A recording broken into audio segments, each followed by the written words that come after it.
Kaum muslimin, sidang jemaah Jumat dimuliakan Allah Subhanahu wa taala. Kita memuji bersyukur karena Allah, Zat yang senantiasa melimpahkan rahmat dan karunia-Nya kepada kita bersama. Salah satu rahmat karunia yang Allah berikan kepada kita adalah tentunya setelah iman adalah kesehatan, umur yang panjang.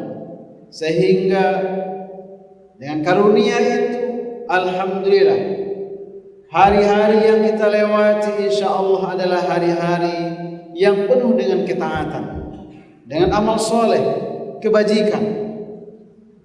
Dan kita menyongsong Ramadan beberapa hari ke depan dengan semangat ingin optimal di Ramadan tahun ini. Karena mungkin saja Ramadan tahun ini adalah Ramadan terakhir buat kita. Kenapa? Karena pemilik ajal umur adalah Allah Subhanahu wa taala. Sudah tertulis di Lauhul Mahfuz. Maka orang-orang beriman, pencinta amal soleh, kebajikan, ketaatan, ketika masuk bulan Rajab, mereka sudah mengamalkan sunnah Rasul sallallahu alaihi wasallam. Mereka berdoa, bermunajat kepada Allah agar diberikan keberkahan di bulan Rajab dan di bulan Sya'ban, kemudian disampaikan ke Ramadan. Dan Ramadan itu sudah dekat, tinggal menghitung hari. Maka orang-orang beriman, sekali lagi, dengan hidayah Allah Subhanahu wa taala, dengan kondisi kesehatan, Allah panjangkan umur kita, maka pasti kita merindukan kedatangan Ramadan. Dalam rangka apa?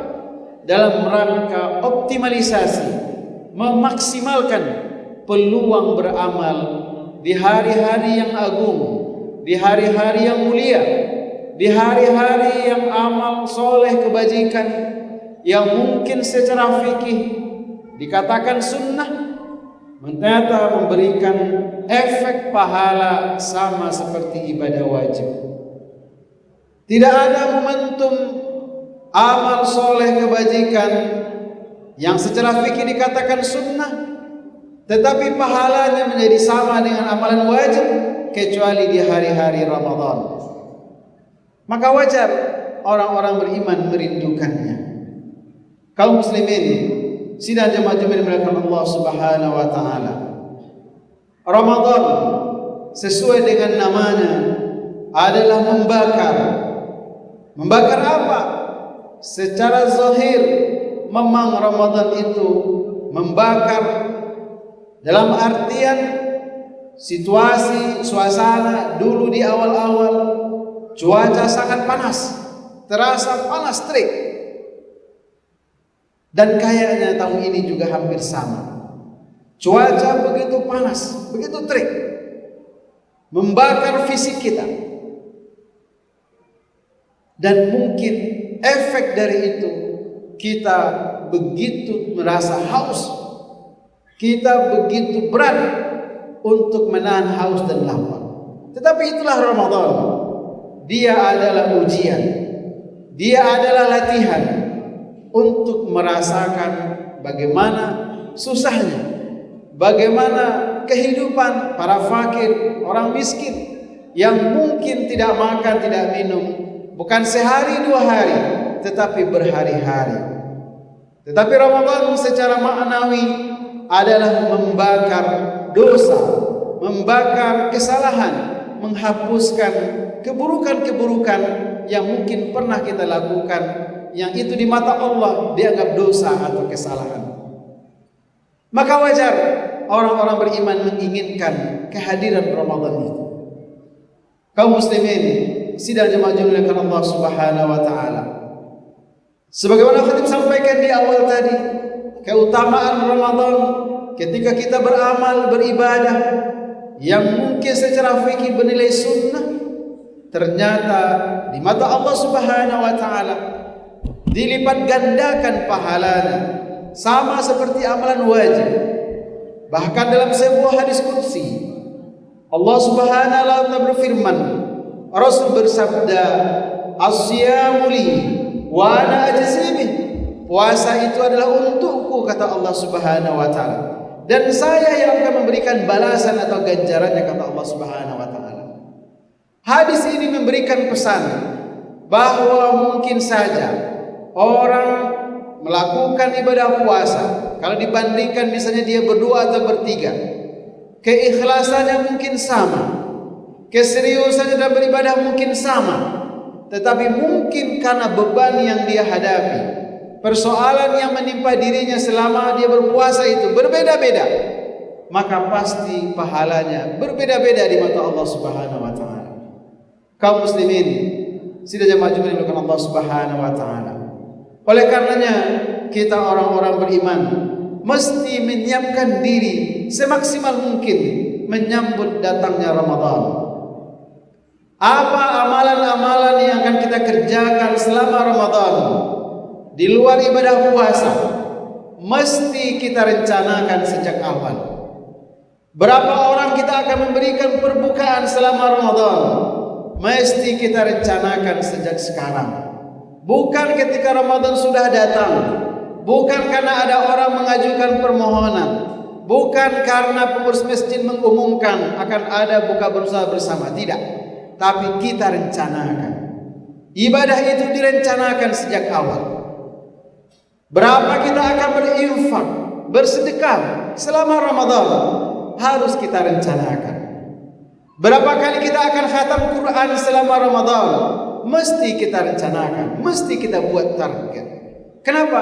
Karena sekali lagi Ramadan adalah tamu yang agung, peluang untuk melipat gandakan pahala, dan mungkin saja Ramadan tahun ini adalah Ramadan terakhir buat kita. Bahwa kita ingin hidup sehat, bahwa kita ingin umur panjang, itu adalah manusiawi. Tetapi sekali lagi ajal adalah milik Allah Subhanahu wa taala. Tidak sedikit saudara kita yang juga merindukan datangnya Ramadan. Mereka adalah orang-orang beriman, tetapi mungkin hari ini sudah mendahului kita. Juga tidak sedikit kita dengar ada orang ditakdirkan oleh Allah Subhanahu wa taala meninggal di hari pertama Ramadan. Ini bukti bahwa ajal adalah milik Allah Subhanahu wa taala. Kaum muslimin sidang jamaah Jumat yang Allah Subhanahu wa taala. Oleh karenanya di hari-hari terakhir Sya'ban ini, setelah kita berdoa semoga Allah memberikan keberkahan kepada kita di bulan Rajab dan Sya'ban, doa kita agar kita disampaikan kepada Ramadan, Allahumma ballighna Ramadan. Ini adalah doa yang mesti kita ulang-ulang. Allahumma ballighna Ramadan, ya Allah sampaikan kami ke Ramadan ya Allah. Bukan sekadar sampai, tetapi bisa maksimal beribadah selama 1 bulan penuh. Kaum muslimin sidang jemaah Allah Subhanahu wa taala. Firman Allah Subhanahu wa taala surah Al-Baqarah ayat 183 sampai 186 berisikan tentang fikih Ramadan. Maka sudah saatnya kita mentadaburi ayat-ayat itu. Sudah saatnya kita membaca tafsirnya. Agar apa? Sekali lagi, agar kita maksimal, agar kita optimal, agar ibadah Ramadan kita berkualitas dibandingkan tahun-tahun sebelumnya. Bagaimana idealnya kita berbuka? Ternyata hadis-hadis Nabi SAW mengajarkan kepada kita menyegerakan berbuka. Bagaimana idealnya kita sahur?